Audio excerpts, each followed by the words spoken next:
Hey guys, welcome back to Starcastic and Marks. My name is Ryan, and here in just a second, I'm going to be joined by Chris and James, and we are the official Dallas Stars podcast of THPN. Please go and use that promo code THPN next time you are at DraftKings Sportsbook for a special little offer from them. We really appreciate what they do for us and what they do for our network, and we also appreciate them allowing us to do cool stuff like this.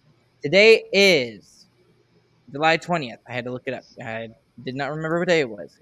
This is getting faster and faster every single day, guys. So, hey, Chris. Hey, James. How you guys doing tonight? Hello. Weird Howdy. day in the hockey world. What the heck?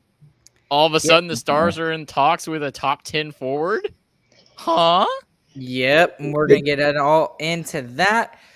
We're going to get a little bit into Mr. Windy Butt, Pierre-Luc Dubois a little bit. We'll talk about that fairly briefly.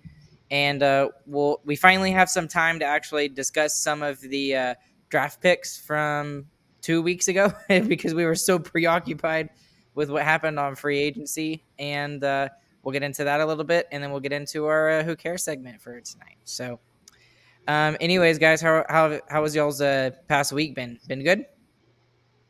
I'm busy. I got lots going on, but I'm not busy enough to Nick's Stars talk. So hurry up, get past the pleasantries. I want to talk about Tkachuk. I've been melting. That's about it for me. Bro, it's so hot. I'm dying. It's crazy. I'm still playing disc golf. Every time I play, when I get back, literally head to toe, I'm just covered in sweat. It's getting ridiculous how hot it is out here too in West Texas. It's literally triple digit every single day, like 106, and it feels like 106. It's absolutely freaking stupid. Okay. Anyways, let's get into the actual stuff. Nobody wants to hear us talk about the weather. We're not a weather podcast. Okay. Over the past week, or wait, what are you saying 1 second for, James? No, don't worry about it. Don't worry about okay. I was like, it's fine. It's fine. Like, are we a weather podcast now? I mean, stars. I mean, clouds cover stars. So Did you say stars or weather? clouds cover stars. That is the biggest stretch I've ever heard. That's why I didn't want to say anything. But that makes it that but I much thought better. about it, and you stopped it, so I had to say it. You know. Okay. All right. Real quick shout out to Brandon and Talik Lizzie over in the comment section over there. Thank you guys for listening. Y'all let us know down in the comment section down below just what you guys think about what we talk about, and we'll briefly get to some of your questions as well tonight as well. So anyways, let's get into the first topic of today, which is more Dallas Stars related than any of the other topics we're going to talk about this evening. Matthew Tkachuk has apparently, and this is pure speculation, I don't know if this is true or not, but apparently he has told the Calgary Flames that he will not be signing long-term with the team. And it must be a really terrible day to be a Calgary Flames fan. And, you know, I hated the Flames because they got us out in the first round, but I honestly really do feel bad for them.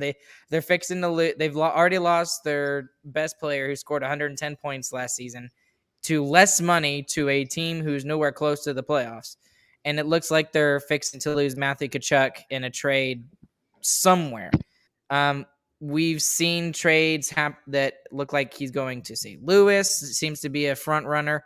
But one of the teams that was actually mentioned that it seems like he's willing to go to is Dallas, which is, I don't want to say it's a giant surprise, but we don't normally get like a ton of media attention from the national media. And of course, today across Twitter, Dallas was getting a lot of attention for it. It's still very unlikely, but let's talk about what a possible trade, for Matthew Tkachuk to come from Calgary to Dallas. And I'll just open it up to the floor about whatever you want to talk about. I guess the first question I guess we should ask is, do we even want Matthew Tkachuk? And like without thinking about having to give up whatever we want, do we want Matthew Tkachuk? That's a stupid question. Yes, we do. Yes. That's he had 107 points. Everyone wants him. Everyone wants him, unless you're just a diehard Stars fan who hates Tkachuk. And I have seen a few of those. But deep down, even they want him to. He scored more than 100 points. We want him. So there's two big problems with getting Matthew Tkachuk right now. The first one is obvious, the trades thing. We have to figure out what Calgary, goodness, would accept for him. But then the second one is also cap space. Because once we sign Robo and Otter, that's pretty much it. I mean, there's not much cap room after that. So that's kind of what we're looking at. So the first for the cap, a big thing on Twitter right now is a straight 1-for-1 Tkachuk for Robo. And I think all of us agree that we want to do everything we can to avoid losing Robo. Do y'all agree? You don't need to know. No, I disagree with you, Chris. I mean, I'm going to disagree with me. I'm going to make the argument. 1-for-1 Here's Tkachuk for Robo. Here's my thought. Robertson has to be a part of the deal. He has to be a part. He has to be a part. Yes, he does. I don't think he does. And yes, he does. He has to be a part of the deal because I don't see any way that they're going to be able to fit under the cap. Even if they gave up a ton of, just regular players, like, I don't know, give up Glendening on top of Foxa and Dobby. And now we're just getting, completely speculative and we're thinking too highly of our players at this point. But you have $11.5 million. Robo is not going to cost as much as Keith Tkachuk. Or I already said it. Keith Tkachuk. Matthew Tkachuk. Okay. Keith Tkachuk is his dad. He played for St. Louis. He's a great player. No one liked him when he was on the Blues. Anyways, Matthew Tkachuk is a better player. It's going to take Robo plus something else. And I would even go as far to say this, that it's going to cost Robo. It's going to cost one of the big three. And I would think probably even at most a second round pick. If that's the only thing that they'll take, then I agree that there's no way we're doing it. I agree. But that's not what's going to happen because they have no. I mean, Calgary's against a wall right now. Like he's going to be traded, or they're just going to sign him to a 1-year deal, and he's going to be UFA next year. Not going to happen. So, and I don't even think they want Robo. Honestly, I mean, if you're looking at losing Gaudreau and Tkachuk, you want a player that's in his prime right now? I don't, honestly. So yes, you do. Why would you? You do. What's he going to do? Because you still have a player on your bottom feeder team. Okay, but you're not. This is not a bottom feeder team, Chris. Yes, it is. After losing Gaudreau and Tkachuk, it is a terrible team. You don't have a first line. But you still have a lot of good players who can play. You're not making it to the playoffs. Yes, you are. With the Calgary's, you still have Elias Lindholm who scored 40 goals. You still have Nicklas Backlund who scored a lot of goals as well, and you still have Andrew Mangiapane who scored over 30 goals this year as well. Plus, you have a great defensive core. The only people they lost out of their defensive core is the bottom two guys, and they're gone. And one came back, and the other. Tell that to Edmonton. Great defensive core. Yeah. No. It's not a great defensive core. It's a veteran defensive core, but that doesn't mean they're good. And also, the scorers that you said, that's Dallas. Dallas has a 40-goal scorer. Dallas has a 30-goal scorer. Dallas has another player who scored a lot of goals. And we barely made the playoffs with a better defense. I mean, they're not making the playoffs. Their team, they have a lot more guys who can score goals than the Stars do. They don't. And not really. For how much our team was one line, their team was even more so. If their first line failed, they failed too. They lived and died the same way the Stars did last season. And that's the only people that their fans blamed was the first line. I mean, even when they were going up against the Stars, everything is like Tkachuk and Gaudreau got to score more, which they did have to score more. But still, that's what their team is. So I wouldn't want Robo. What I would want is one or two of our big three prospects. Then you would get a draft pick, maybe two. But there is a way you can do it while keeping Robo. But it takes a lot of moving around, and it's going to take having to trade Foxa and a pick for nothing, and maybe buying out Dobby or trying to do the same thing. So what have you done a ton of research into that as to what they would have to do in order to make that work? I haven't done a ton. I looked at Cap friendly. Somebody posted one. Let me see if I can find it while y'all try and talk about it. But okay, I'll try and find it while y'all do that. Well, the other thing about this whole thing is, yes, I would love Matthew Tkachuk, but not for the price that the Flames are wanting. At least as what it sounds like that they're wanting, James, because I really know that Matthew Tkachuk is a once in a lifetime player. He's not to the the Connor McDavid, the Sidney Crosby, franchise level player. But he is definitely like an elite guy, and he's going to be on a team for a long time. Now, my only issue is that I just don't know if the Stars are going to be committed to a $9 million cap hit like he's probably going to get and what he's probably looking for. What do you think? I mean, with still having the Ben and Sagan contracts right now and the Esa Lindell contract, that's probably not happening in Dallas, honestly. Well, and here's the other thing that I thought about. Yeah, we've got the 2 contracts. They might be crippling to us for a little while, while Ben and Sagan are still on those contracts, especially Ben. Sagan can still be a good second line center, but once his contract is done, and the cap is going to go up astronomically in 2 or 3 years time, and we're talking like right now it's at $82.5 million. It only went up by $1 million between years. I mean, we're looking at like low 90s, maybe mid 90s as a cap hit, or as a cap ceiling. In 2024, 2025, one of those years. So that makes me think it's more of a possibility, though. But that's just me. I don't know what you guys think about that in that case. So I found the thing that I found that was interesting. Okay.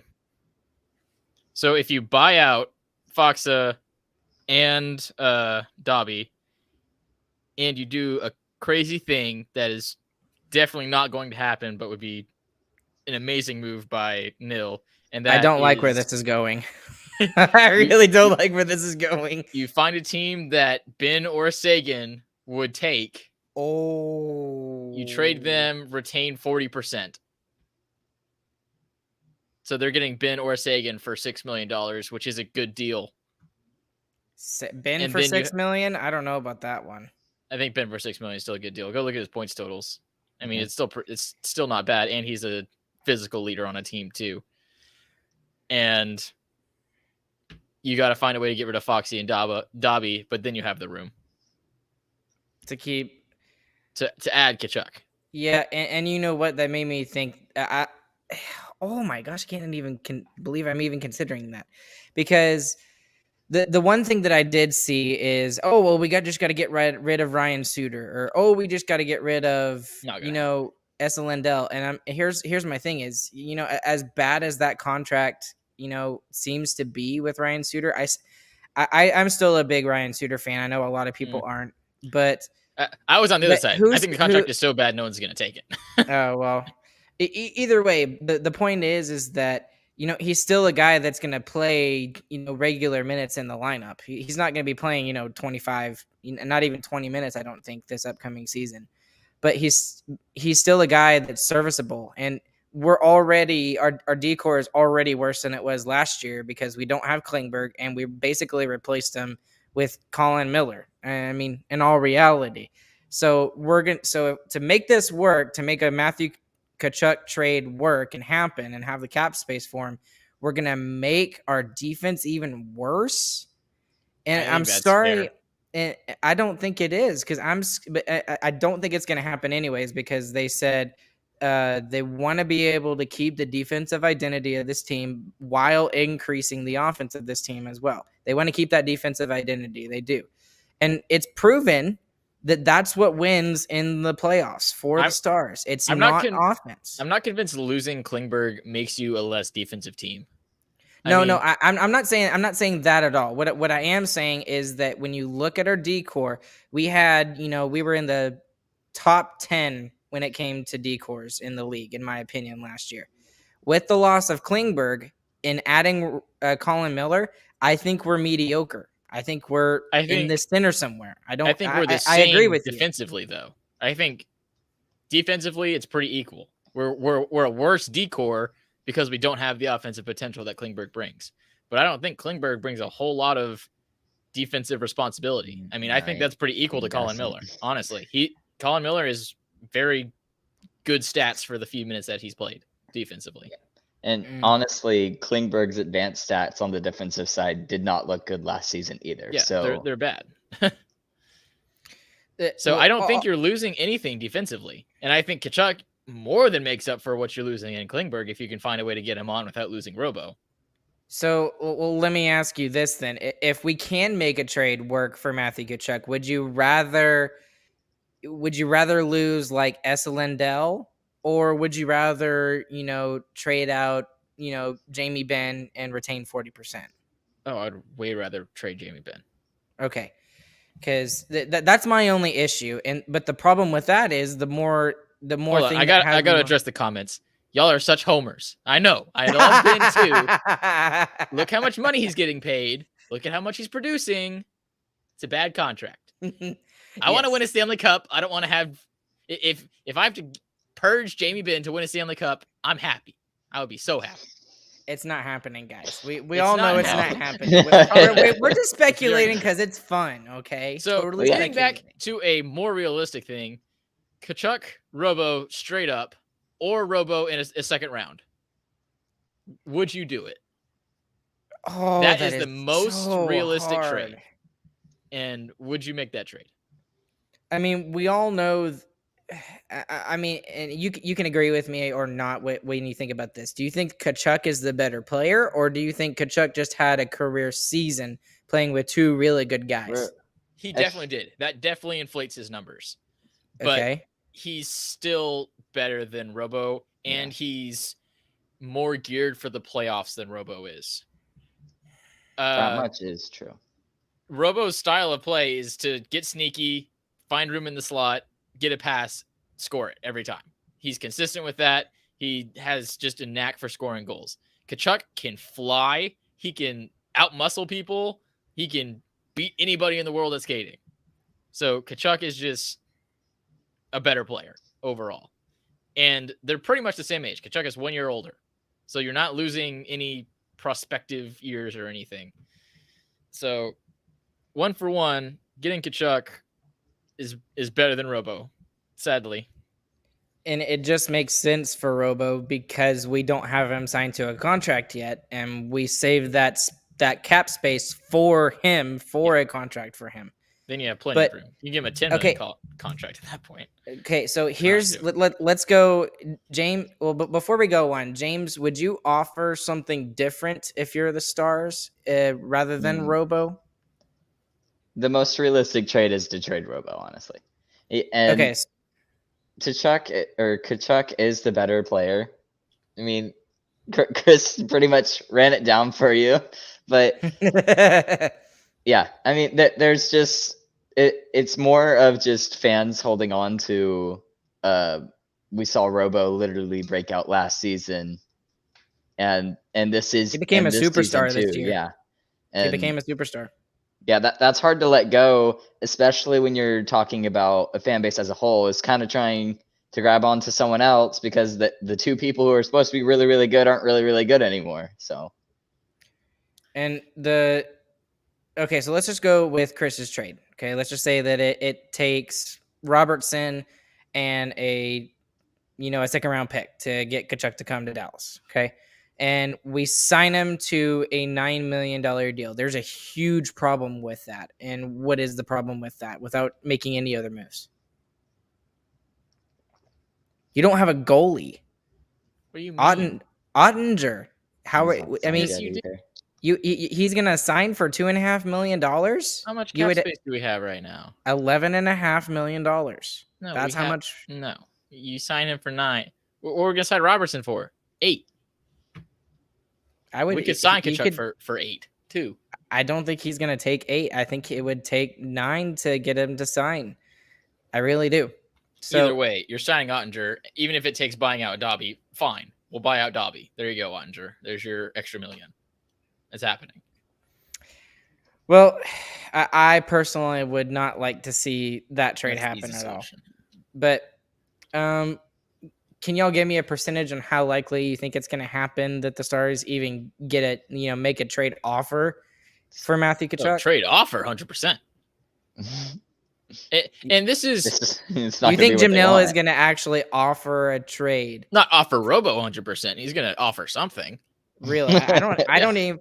If I'm Jim Nill, I'm not even picking up the phone to call Calgary. That's okay. That's not It's smart. rant time because that's idiotic. Because this is the kind of trade that makes you win a Stanley Cup. It's not trading and going or signing Marchment. That's not going to win you a Stanley Cup. Like, cool, that's fine. We like that. These are the kind of big trades and big moves that you make if you want to go win a cup. I mean, 99, the Stars did that multiple times. Brett Holt, Nieuwendyk, I mean, so much stuff. I mean, we lost a great player when we traded for Nieuwendyk. We won a cup. Who cares? Who cares? Okay. So you have to make a move at some point. So, and this goes back to me not liking how conservative Nil is.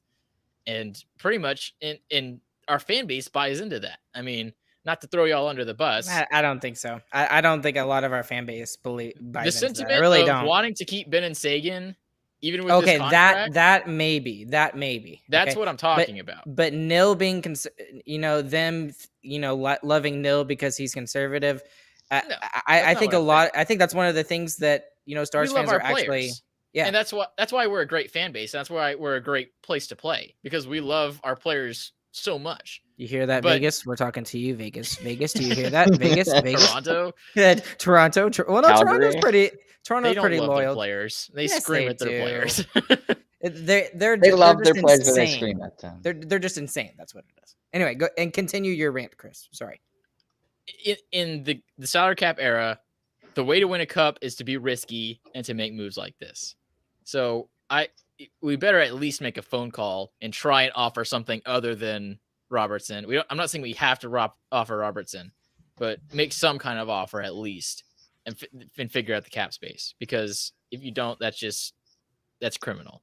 You don't have a top 10 forward in the league be like, hey, I want to play for y'all, and be like, no, go away. That's stupid.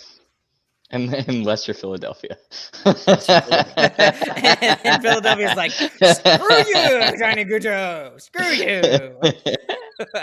or you actually go and trade for Tony DeAngelo when you already have 3 defensemen who are very similar to the thing that he does, and sign them to $5 million, and then you really don't have any cap space to sign Johnny Gaudreau. Oh my goodness! But I've seen some other trades where they haven't included Robo, which it doesn't make a ton of sense for me for it to happen. I've seen some people include Rope Hintz in a possible trade for Matthew Tkachuk. What would you think about that? I have one particular reason why I wouldn't trade. That doesn't make sense for the cap.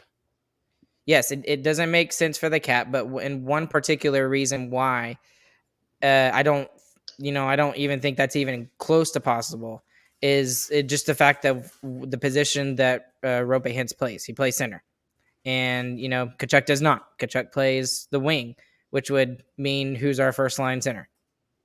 Pavelski, I guess. Yeah. but that I don't like the idea of a 37-year-old being our number one first line center. Yes, exactly. And I mean, could it work? Yeah, maybe. But I still don't like the idea. So well, I mean, at that point you're probably shaking up with Sagan being the first line center at that point, right? Maybe. Yeah, but has he really I mean, I know he's been hurt and everything like that, but has he really shown he can be a first line center over the past couple of years? Oh yeah. He's so not a great first line center, but he's still a first line center. Is he a number one center on a Stanley Cup contending team? No. I don't think so. Rope Hintz unless you have amazing wingers on your first and second lines. Which we would. Yeah. Which we would. That's very true. But I still just don't think that that's a possibility. But anything else that we need to talk about, you guys, with all of this? One more thing. I'm not saying we have to trade Ben or Sagan. I'm just saying those contracts are bad. If we are able to move them, we should. That's it. I'm done. All right, guys. We need to get into the next little conversation we want to get into is about PLD, Pierre-Luc Dubois, formerly of the Columbus Blue Jackets. He was traded to Winnipeg along with Patrick Laine and Jack Roslovic going the other way to Columbus. Apparently, he wants out already. And he's been there for maybe a year and a half, I think. Maybe even just, I think it is a year and a half. He doesn't like playing there. It's a small market team, and apparently he doesn't like playing for a small market team. Apparently he doesn't like playing for anyone. Yeah. Right? And get this. This guy still has 2 years still left on his contract, and he's already telling Winnipeg that he's not going to sign again. He's not going to sign back with them, even though there's 2 years still left. That's not exactly something that you want to do. Did he request a trade, or did he say he wasn't signing? Both. He said he was going to try free agency, I think. Yes. Okay. and let me throw this out here. For him, it makes total sense, okay? Because in 2 years, that, like I already said, the cap's going to skyrocket. But the point is that if you want to trade like right now to happen, you're going to go out publicly to the media and say, I want out, and also say, I'm not re-signing in 2 years to cripple the franchise that you're at currently. Yeah, it screws your team. Yeah. And I mean, what is he supposed to do? Be quiet. That's what he's supposed to do. just privately talk to the team and say, hey, I appreciate that you guys, traded for me and everything, but I really want to be with a big market team. I want to go home to Quebec. I want to play for the Montreal Canadiens. Can you call Montreal and see what they offer you? And then that way, Winnipeg can keep in their pocket that nobody knows that he really actually wants to get out. Maybe they just say, who do you have that we can take if we trade Pierre-Luc Dubois to you?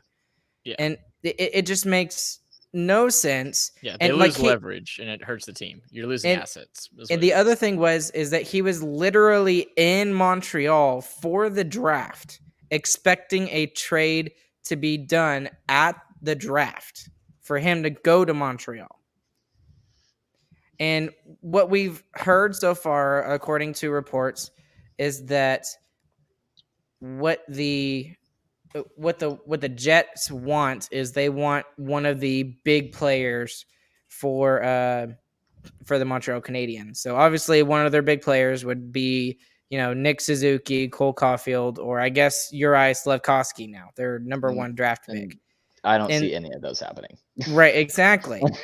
And there's absolutely no way that that's going to happen, especially given the current circumstances. Montreal knows that he wants to come to Montreal, and you really handicapped your team in Winnipeg.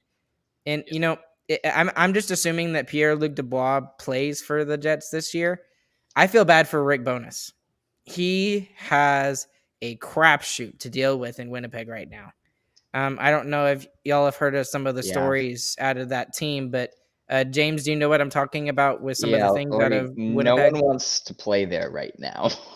And it's not even because of like the market or anything. It's more of because of what we've heard from the locker room.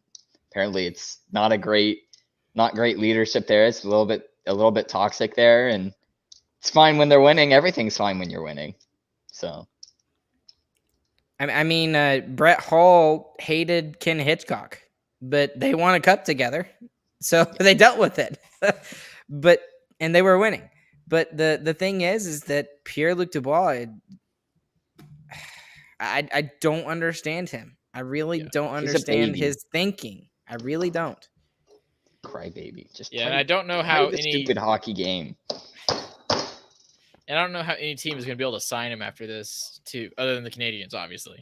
But, how do you sign a player that is willing to handicap your team like that and then just expect to be traded almost immediately. Yeah, Like- and we're not even talking about when he just stopped playing for the Columbus Blue Jackets the other season. Like he literally just stopped playing. Yeah, that's the other thing Like, that how are you gonna sign a guy who you don't know in like a month if he wants to play for you anymore, and you're not gonna be able to do anything about it? He's just gonna stop playing. That's the thing I'm wondering about right now is that I don't see a way that they're able to get a fair trade done with Montreal. No, That's not the a point. chance.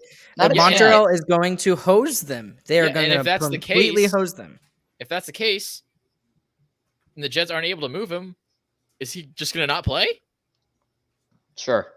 Like, history says yes. So, like, he's just totally handcuffed the Jets. Which, if it's as toxic as it sounds like it, then maybe that's what he's trying to do. But, man, you lowered your value by a lot just by doing this.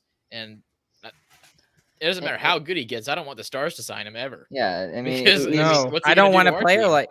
Yeah, that is one thing that I love about the Stars. I know we complain about them a lot on this podcast because we care and we want to see them be successful. But that's one thing that the Stars have done well recently is they seem to have a really good culture in their locker room with the guys Sean that Avery. they have. Okay, Sean Avery doesn't count. I said recently, Chris. The Jim Nill era. Jim Nill has been very good about signing. Every time the you bring right up that we sign players. good players, I'm going to always bring up Sean Avery. Didn't he play for like a quarter of a season too? We had to Yes, kick him out. 20-something games. We put him on waivers, and the Rangers claimed him off of waivers. Yes, That's crazy. Who did Well, that? yeah. I think it was Hall. I think no. Who was the? There was a former Stars player who was a co-general manager at the time. It was Les Jackson, and was it Neuendijk or Hall or I can't remember. But beside the point, Pierre-Luc Dubois. And you can tell me what you guys think. If I'm Winnipeg, I'm sitting his butt. I'm scratching his butt because I mean, if he's gonna do that, I mean, that I'm doesn't gonna help make you I'm at gonna all. make I'm gonna make you worth nothing. I'm really gonna make you worth That nothing. doesn't make him worth nothing. Yes, it does. He's not No. playing. He's not playing games, and he's not getting what he Doesn't wants. matter. So, and I mean, the reason why I say this is because I was listening to SDP like I always do, and they had a really good segment on talking about Dubois, and that's literally what Steve Dangle said. He's like, Steve Dangle's like, I'm sitting him, and I'm not, I'm not giving him a new contract when his contract's up and he's an RFA. You can just sit there. And if you don't want to resign with Winnipeg, just because of the way that he came out and the way that he handled this. And I don't know if it's like Dubois doing this himself or it's his agent that's like encouraging him to do this or something. I don't know. But I mean, what else do you guys think about this whole situation? Is there anything else to talk about with this situation? Yeah, I think it's a wimpy thing to do. He's not. He's a big old baby. I hope he gets set, like you say, Ryan. But I mean, I don't think when so. it's a business, they have to get something out of it. So I don't think they're going to do that just to try and teach him a lesson. But we'll see. I don't think he plays if the Jets can't trade him, and I don't think the Jets can trade him. So I don't think he's playing next season at all, anywhere. And I mean, it adds to the list of players that want to get out of Winnipeg now. And Winnipeg looked like, at least on paper, like a good team. They 3 did. years They ago, really they did. looked like they were on their way. I mean, like when they traded Tyler Myers for Neil Pionk, I thought that was fantastic. I thought that was a great move. Now it looks like, Blake, they were shopping Blake Wheeler apparently, fairly recently. Scheifele, his contract is coming up soon, and he's kind of backed off on saying, I'm going to re-sign or sign an extension or whatever. There's So some crazy stuff going on in Canada right now. Let's just say that. yeah, It's like, no, I don't understand what's happening this offseason.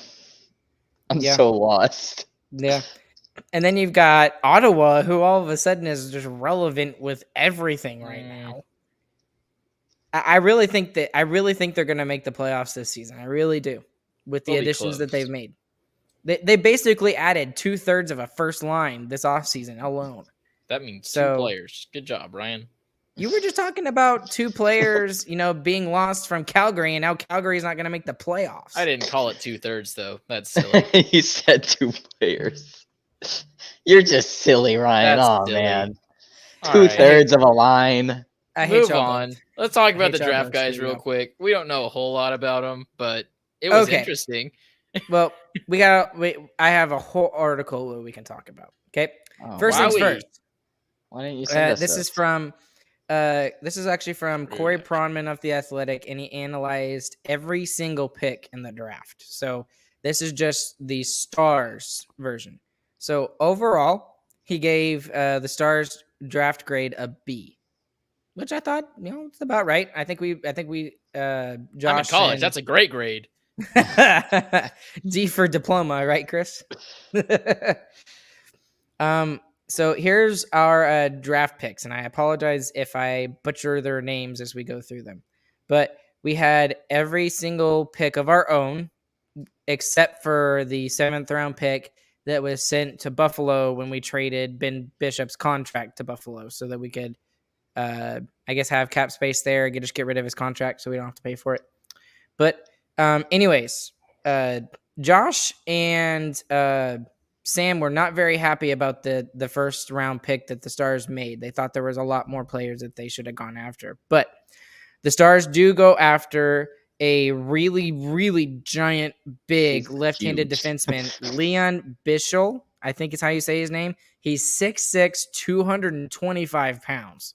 He's a monstrous of a human being. Yeah, he's what you would call a hepatonic landmass. I got there. Hey, you did better than I would have done. I know, no right? way. He's being compared to Keandre Miller of the New York Rangers. So Keandre Miller had his breakout season this year, a really good NHL player. His skating is average. His puck skills are average. His hockey sense is below average, but it says his compete is above NHL average. So, but he's enormous. Yes, but he's enormous. Plus 15 points. The number one thing is this guy's big. So yeah, that's why they got him. Let's talk about that for a second, because is that a fair thing to just go after the big guy and say that he's going to be really good? Yes. Yeah, kind of. It kind of works that way. Vasilevsky, big. Okay, but here's the point. Here's the point. Look, one of the drafts we always talk about, and the Jay Cottinger fan club and Hockey Talk group on Facebook, is the fact that the Stars drafted Riley Tufte over Alex DeBrincat. And as much as I love Riley Tufte, I do. I'm a fan of his. He's a great player, but he's a big dude. And we went for him instead of the guy who is a regular 40-goal scorer. Yes, he's smaller. He's 5'8", but still. We're also trying to find defensemen right now. Like we drafted to get defensemen, and that was pretty much it. Yeah, all of the draft picks except for one are defensemen, by the way, which was the number one and a goalie, headline for the draft. Yeah, and we had a goalie, yeah. But we needed defensemen. This was the biggest defenseman that was up when it finally came to our time to choose, and we chose him. I mean, I don't if with how obviously we were going to go for defensemen, I don't think it's a bad thing to pick the big one. I don't hate it. He doesn't score ever, really. So that's the number one thing. But he's a big guy, which is what we haven't drafted at all in defensemen. So it's good to have a prospect like that. And isn't he playing with like grown men in Swedish league? He went to Sweden to play, and then they put him in the adult league because he's too big. Because he's too big. So he has already been playing in like an AHL type setting. And that's what I'm getting to. Yeah. Is this guy is very young, but he's playing with adults in adult leagues against grown men. And he is grown fully. This guy is not still growing. And we will. He can play in the NHL next year. This year, he can play. And he can play in the AHL this year. He probably will be because he's coming straight from Europe. That's another big reason why we picked him. You can pick him straight from Europe and go straight into the AHL. You don't have to do the whole juniors protection thing and all that, where you put him in the NHL, you send him back to juniors. It's not a thing. So you can put him in the AHL. He'll get just as good experience there, if not better. And we can bring him up whenever we need him. So yeah, So I wouldn't be surprised if he's here this year, honestly. So no, I wouldn't go that early. No, he'll be Would at you be training s- camp. I think would he you might be get a shot at training surprised? camp. I would be very surprised if he made wouldn't. the roster. I would be What about very next year? surprised. What's his chance of making the roster next year? That a you know lot higher. it doesn't Over 50. over 50. I mean, with how bad we need defensemen, it's probably over 50. But not with the contracts we have right now. I mean, you've got Miro signed for a long time. You got Suter he's signed till he's 78. He's not going to play till he's 78. Maybe. But random thought real quick. While this just popped in my head at free agency, did you also see Jaromir Jagr's tweet about that was hilarious. I loved it. He said, "I'm a 50-year-old guy. I'm still ready to play. I'm real slow, but I can pass and still shoot." And then he said joking, he's saying that all jokingly. And then at the end he puts, I am looking for a defenseman though. Yeah. Like for his team in Europe. For his team in Europe, which I thought was hilarious. Anyways, here's Corey Proman's thought on Liam Bichsel. He says Bichsel adds a much needed element to the Star system. He's a big, mobile, nasty defenseman to play against who provides secondary offense. Miro Heiskanen and Thomas Harley, to a lesser extent, are the puck movers of the future for Dallas, but Bichsel will be a nightmare for top forwards to match up against within the mold of players like Eric Chernak, who plays for the Tampa Bay Lightning, signed a really big 8-year, $5.3 million contract. They all signed 8-year contracts. Yeah, they all did. They all signed 8 years. And Keandre Miller. So, I mean, this seems to be a very much a Esa Lindell type of player. If not really. I mean, this guy's way bigger than Esa Lindell. Nice. This is a player that the Stars don't have. I mean, we play against Calgary in that 7-game series. A huge player that's all over the ice that it really feels like he shouldn't be is Milan Lucic. I mean, he's not a good hockey player, but boy, does he have a presence. Yeah. Like, that's the kind of slot that I feel like this guy's slotting into. Is he's a big guy, he can skate, and you better keep your head up because he's going to murder you. So I think it's a spot that Dallas needed, especially in our defensive prospect pool when all we've been trying to find is a puck mover. We found him. Let's get a big guy now, which I do agree with that steps too. Puck mover first, big guy second. Yep. Yeah, because it's harder to find the puck movers, especially. Yes. The good ones. Much harder to find those guys. Okay, with the second round pick, the Stars selected Christian Kyrou of the Erie Otters out of the OHL. So this guy is playing in the Canadian juniors. He is a right-handed defenseman. So again, look, a puck mover. A puck mover. Yeah. So he's a right-handed defenseman. He is 5'10", 172 pounds. Some of his skills, his everything is literally above or is at NHL average. It's projected to be there, except for his shot, which is above NHL average, which kind of helps with the whole puck moving defenseman thing. Interesting thing of note, he is the younger brother of Blues forward Jordan Kyrou, who has really come out of his own the last couple of years, has been a great player for the St. Louis Blues. What did y'all think about this pick in particular? 60 points in the OHL this year too. Very, very high goal scorer. I think this is a riskier pick because 5'10", you have to be very good to overcome that. So it's easier to be big and you can be not as good and you can still make the NHL. It's a lot harder to be small. You have to be very good. So it's a riskier pick, but I like it. I mean, a crazy fast guy like that could be good. Who knows? Maybe he moves it forward. He really could. So the one thing about this is we've seen extremes when it comes to smaller puck moving defensemen like this. Like, I mean, who do we all think of, especially Dallas Stars wise, defensemen who never really made it to the NHL? Julius Honka. He never really made it and never really took that step. But you do have guys like Quinn Hughes in Vancouver. He's not that big either. I don't even think he's above 6 foot, and he's shown that he's a really good puck-moving offensive defenseman. So, it's a possibility. I just hope he doesn't turn out like Julius Honka did. That's my only worries there.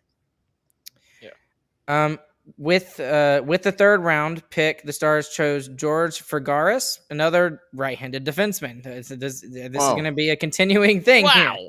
It's like there's a theme. Out of North York, out of the OJHL. The analysis on him here, it's just a short little paragraph because there's much less that we know about these later picks. But he's 6'1", 188 pounds. Corey says Fergaris drew scout intrigue this season as a 6'1" right shot defenseman who can skate well and showed a little offense. Whether he has the natural puck moving ability for higher levels is my big question with him. So this looks like a project. He showed more offense than a little bit. 48 points in 52 games in the OJHL. That's not bad at all. So yeah, but it again, it's a lower league, so it's not like he's playing against big guys and men like Liam Bichsel is. But in the same article, he said Liam Bichsel has secondary scoring, which he does not. So compared to, I think he said secondary scoring to Miro and Thomas Harley. No, you're right. Okay, he's a big, mobile, nasty defenseman to play against who provides secondary offense. Okay, no, you're right. Okay, secondary offense. All right, he's big. But yes, this guy's a project. He's built like a classic second or third pairing guy.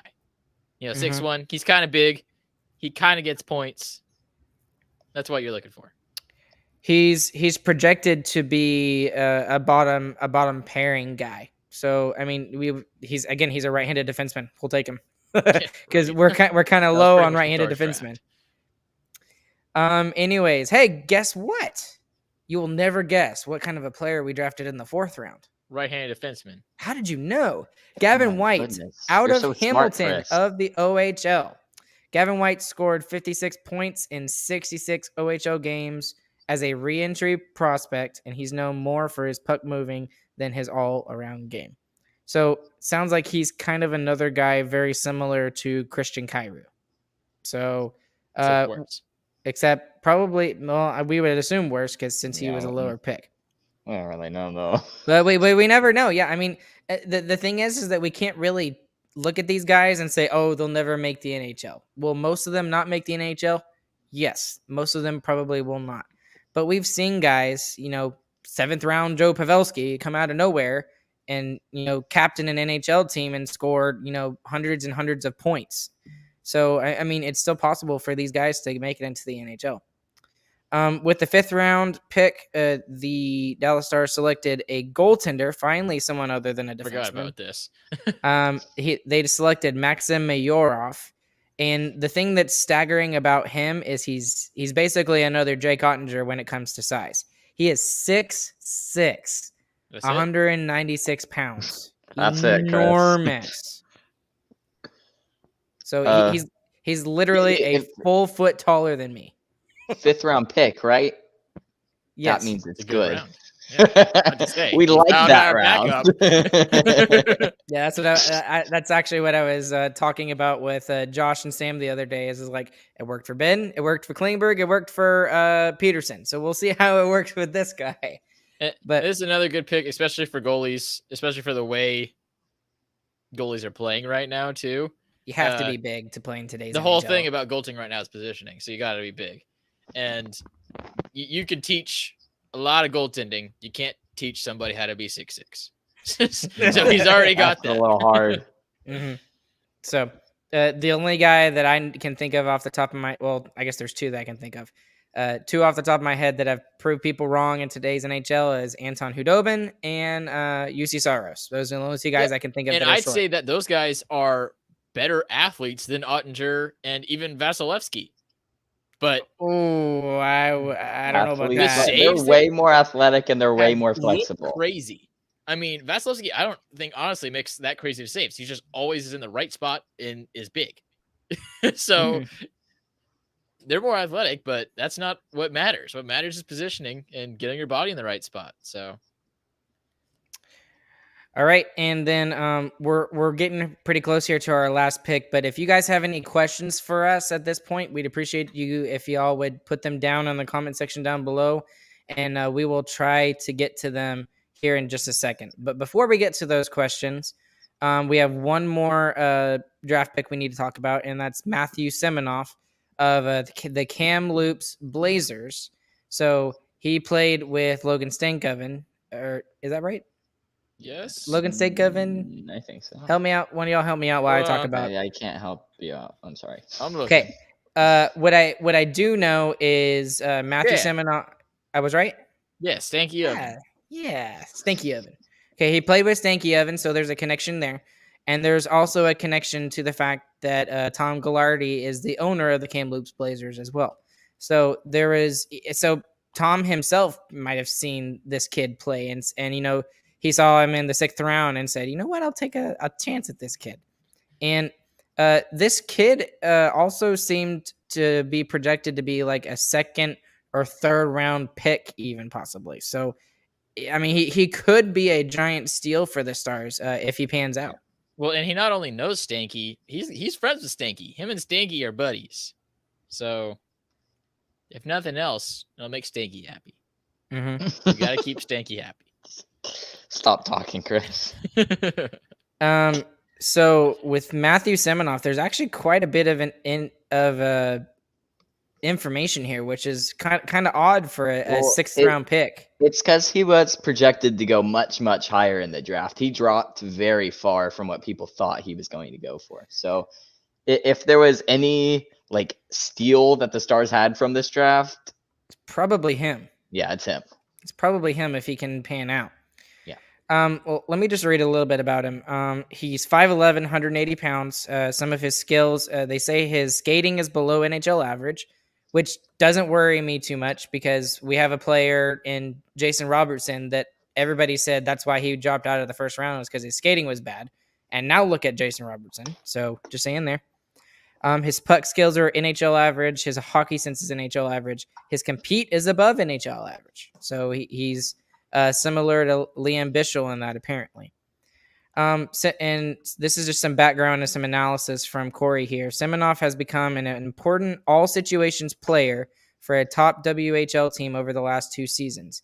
He's been a riser after being a 5th round pick in his WHL Bantam draft. So that's pretty low for a Bantam draft. Some of the analysis from him. Seminoff is a talented winger who can make plays. He's not the most dynamic, undersized player you'll ever see in terms of speed or skill, but he plays hard. Seminoff can create off the rush and around the net. The overall package may not be enough to have a long career, but because he works, I think he plays some games. So, I mean, according to Corey, who was pretty close to right, especially about the top of the draft in terms of Uri Slafkovsky going first, says that Seminoff can make the NHL, and that's exciting to me. I would love to see this guy make the NHL. This is what do y'all think about guys this? It's going to take longer, though. This is going to take some ripening, some tooling. And I mean, most players outside of the 1st round are going to take a lot of time before they make the NHL. Most people don't just go straight into the NHL. I mean, you might see like the Most top first rounders 3 don't go straight in the NHL. Yeah. Exactly. Yeah, that's what I was about to say too. Is like normally it's like maybe the top 3 go into the NHL right off the bat, but even then, most of them don't. And that's just the way it is with drafts like this. So that's the same with the MLB draft. Draft, you're drafting pretty much 18-year-olds. So the only people who are really going to the MLB straight off is the college guys, which is pretty much picks 1 through 15. And after that, it's like, yeah, these are all people nobody knows about, and they're going to be in the minors for at least 3 years. So kind of similar in that. That's why it's hard for us to get information on these guys. For football, it's a lot easier. I mean, we're watching those guys on TV for at least 2 years before they get drafted. Same for the NBA. So a little bit harder for NHL and MLB. And that's why they take longer too. So before we move off of the draft, I do want to mention that Matthew Seminoff has actually agreed to come onto the show with us and do an interview with us. So that will be coming shortly. We got to set a time and a date for that, but look forward over the next couple of weeks for an interview with Dallas Stars 6th round pick Matthew Seminoff. So that's going to be a really cool thing, and we'll get his opinion. I don't even know if he knows anything about Texas in general. I mean, it's amazing how many of the draft picks don't know anything about Texas, other than it's really hot. So it's really hot. So, One other thing I did want to mention was about development camp, and development camp seemed to go really well. There were a lot of players that were not there because of extenuating circumstances with travel and World Juniors and lots of other stuff going on. But one of the players that was there that was not drafted in the draft was actually Logan Morrison. And Logan Morrison was a development camp invite by the Dallas Stars. He had the most points, or I'm not actually. I take that back. I don't know if he had the most points, but he had a very high number of points in the OHL playoffs, and he was named the playoff MVP in the OHL. So I just wanted to throw that out there as just like a, maybe we get this guy, and maybe he comes and signs a contract with the Stars at some point. We'll see where it leads. How does that work in the NHL? Would we sign him as a free agent, or is he in the draft again next year? I think it depends on his age. I think it's like if you go through two, and I don't know off the top of my head, but I think what it is like if you go through 2 drafts and you're still undrafted, you're just a free agent. Then you're just a unrestricted free agent, and you can sign with anybody. And it's different for like Canadian junior players compared to like NCAA players. So kids coming from America compared to kids coming from Canada. So it's a whole headache, and a lot of legal jargon that is boring, but lots of minutia. Long story short. Yeah. Okay, guys. We need to talk about one other big thing that still hasn't happened. Ardell asking a question here, getting into some of the questions. Where does Klingberg sign? 1 year for Dallas? I would love that. If you can find a way to make that work, absolutely. And the longer we wait, the lower he's getting paid, more than likely. So if you can find a way to move Dobby Foxa, maybe buy him out, maybe Robo and Otter sign for less. I don't know. If you can find a way to get him for $6 million, absolutely, in a heartbeat. I don't see it happening. I mean, we're at the same percentage as trading for Tkachuk right now. We're at the point with Klingberg where we're not going to believe anything about it till it actually happens. Exactly. Right. Mm-hmm. And for those of you that are listening to this episode, way past the time that it's being recorded, it's July 20th. So it's a full week after free agency is opened, and he still does not have a team. I mean, Nazem Kadri hasn't signed either. I know, but he's gonna have a team.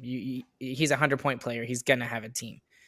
Klingberg will have Klingberg will have a team as well, but it's obviously the market was not what he thought it was. I mean, for term or for dollars, if you ask me, for him.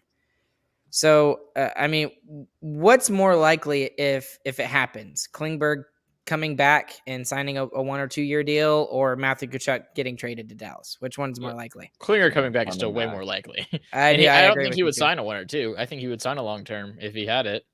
At least a 3 until we get to the point where the cap jumps up. Goes up. Yeah, like it was supposed to last time. Exactly. Okay, but there's not going to be another pandemic. Ryan, shut up. I just knocked. I told you. It doesn't count. You already said it. It's too bad. Oh man. Well, what have you done? I don't know. It's not going to happen. It's not going to. And now, if there's another pandemic, people are going to go back to this episode, clip it, and send it to me.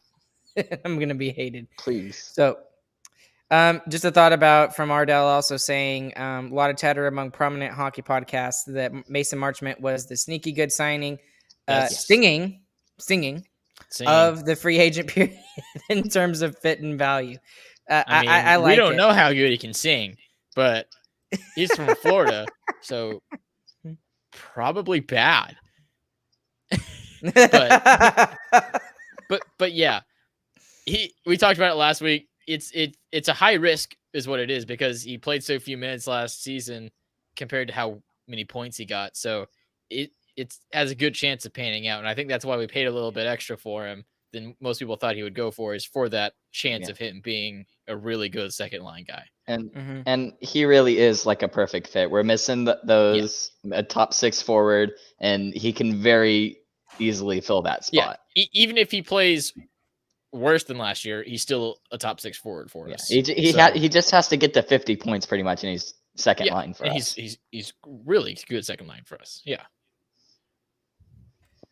All right. Apparently Detroit wants Klinger. I have seen that, and apparently I've also seen Seattle. But I mean, if you're going to one of those teams, you're not winning a cup anytime soon. Wherever he's going, it's going to be bad if he really wants that money. Yeah. So, and I don't blame him for wanting that money. I mean, he deserves it. But yeah. He does. He definitely does.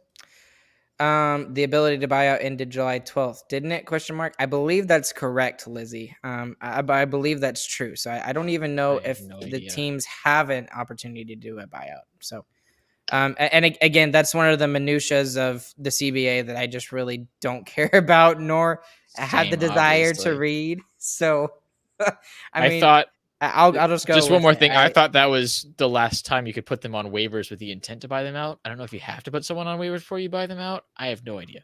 How it works. Yeah, I think it's something like that. I just know it's like half the contract. We don't know the rules. We're crazy. We're spitballing. Well, here's what I do know. More like free falling.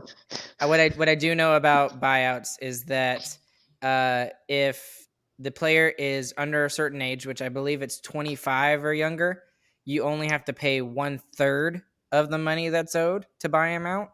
If he's over a certain age, which I think it's 26, you have to pay him 2/3 of the money that's due to him.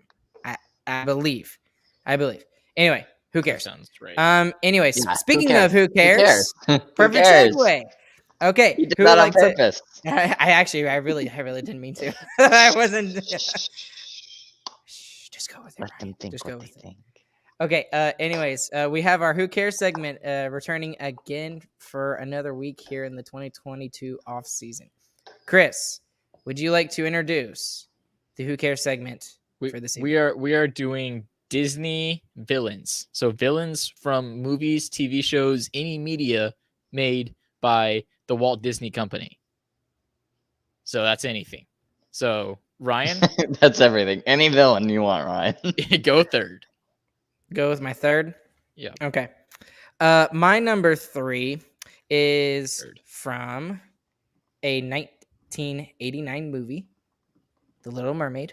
We're going with Ursula as my number 3, and I love I especially love her song.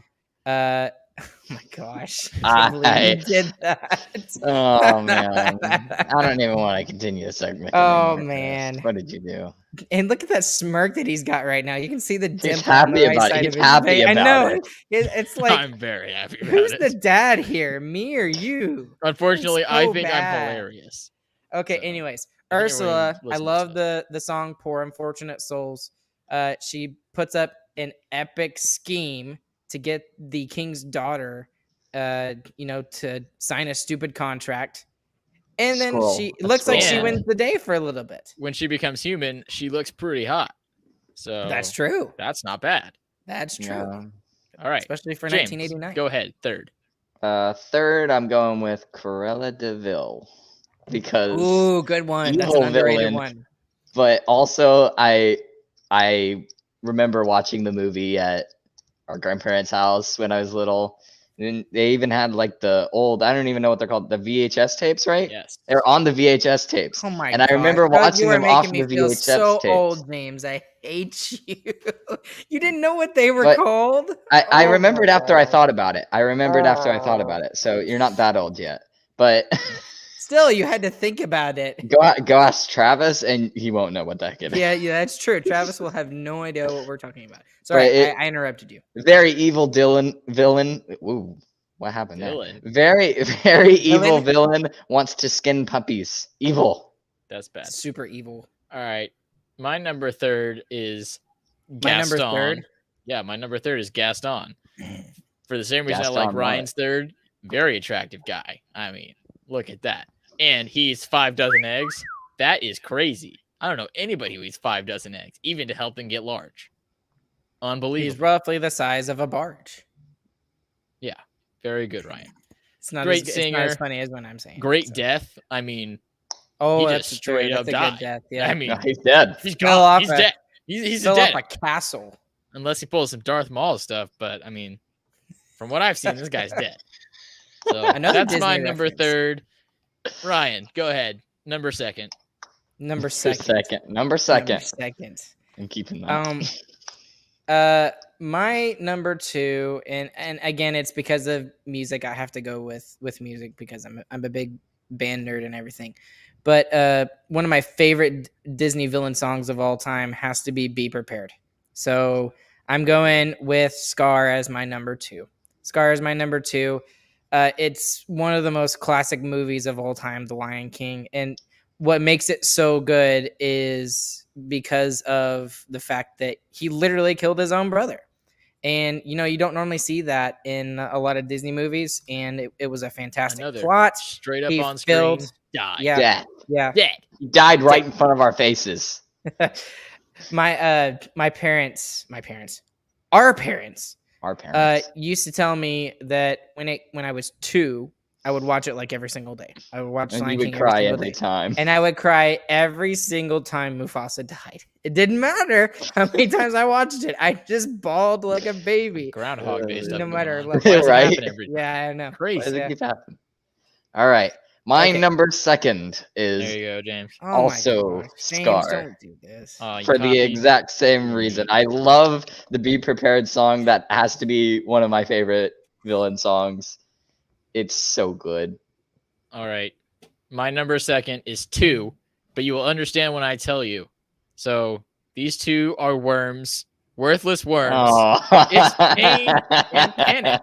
From Hercules. These are the little demon dudes. This is your number so little and second? tiny and they shapeshift. Yeah, there's my number second. a good These one. are like That's Guys are a good sidekicks. hilarious. These aren't even bad guys. These are But they bad. make- No, No, they're no, the no. only reason why Hercules still has super strength. These are the heroes. They're they're the just- real heroes of the day. They're just bad guys. No, they're the heroes. They did it on purpose. They did No, not. And then do they that. hid it from the real bad guy. Okay, so here's They're the just thing terrible about at being bad. here's the thing about these movies is like you have these movies that they have a great, great dialogue, great scheme, great whatever, but you have to have something that makes the movie, right? Those 2 guys make the movie for Hercules. Like they make the movie the way that it is, make it top tier.